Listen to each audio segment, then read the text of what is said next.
សួស្តីបងប្អូនទាំងអស់គ្នាឥឡូវហ្នឹងគឺយើងជួបគ្នាទៀតហើយនេះគឺជា vlog ដែលយើងមកថតនៅទីក្រុងបាត់ដំបងណាឥឡូវហ្នឹងគឺខ្ញុំធ្វើការដើរពីផ្លូវសាបឹងឈូកមកនាំផ្លូវទៅកាន់សន្តាគារ VV Hotel របស់យើងណានិយាយទៅខ្ញុំ recommend ថាបើសិនជាបងប្អូនទៅលេងនៅខេត្តបាត់ដំបងណាកុំភ្លេចសន្តាគារ VV Hotel នេះគឺថាល្អខ្លាំងមែនតើនិយាយទៅមានអ្នកណាគេជួលខ្ញុំប្រម៉ូទអីទេណាប៉ុន្តែគឺបបិសោតរបស់ខ្ញុំគឺខ្ញុំទៅគេនៅស្ថានភាពហ្នឹងគឺមានអារម្មណ៍ផាសុខភាពមានអារម្មណ៍ស្រួលចិត្តចឹងណានិយាយទៅតម្លៃរបស់គេរៀងគួរសមប៉ុន្តែគេមាន free អាហារទឹកហើយនិងអាហារពេលព្រឹកឲ្យយើងដែរអញ្ចឹងណា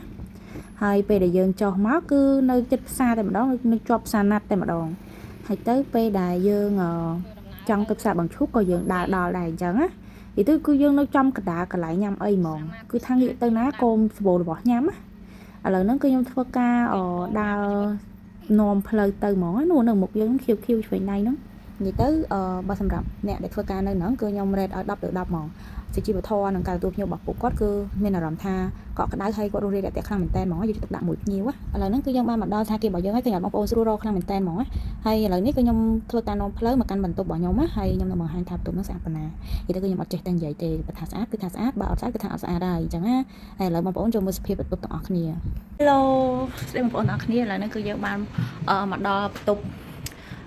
នៅបាត់ដំបងណាស្ថានភាពកាយ4នៅនេះនៅចិត្តសាណាត់ហ្មងនេះបងប្អូនឃើញទេនិយាយទៅទេសភាពគឺថាស្អាតញាក់ហ្មងណា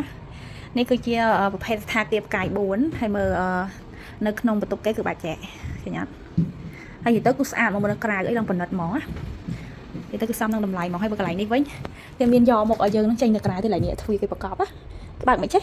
ប្រកបសម្រាប់នេះយើងទៅយកមុខចែកលុយអត់យើងចេញតាមហ្នឹងមកយើងនេះមើលវីដេអូខាងនេះអីអញ្ចឹងណានិយាយទៅលុយមែនតើហើយមើលទៅសភាពឡើងស្អាត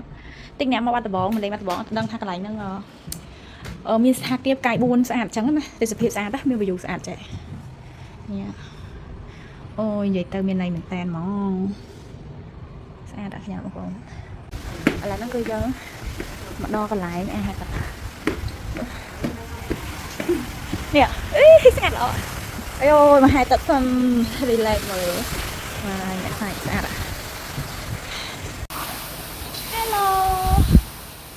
ស្ដីបងប្អូនមកគ្នាថ្ងៃហ្នឹងគឺយើងមកហាយទឹកនៅ Sky Bar នៅលើ